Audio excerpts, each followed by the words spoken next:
Hey friends, if you encounter Windows Update error 0x80240020, then please watch this video.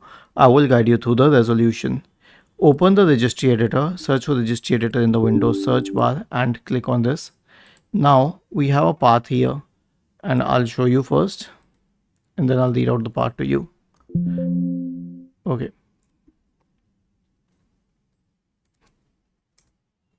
Go to HK local machine, software, Microsoft Windows and current version. Under current version, there will be an option for Windows Update. Go to Windows Update. Now we will have to create a key under it named OS Upgrade. So right click on Windows Update, select new key and name it OS Upgrade. And then we will create a Devo 32-bit entry named Allow OS Upgrade in the right pane. New Devo 32-bit value named Allow OS Upgrade. Change the value data to 1 and hit enter. Was this helpful? If yes, then please subscribe to the channel. If not, then please restart your computer. And if it still doesn't help, then let us know in the comment section of the video so that we could investigate further. Thank you for watching this video and have a nice day.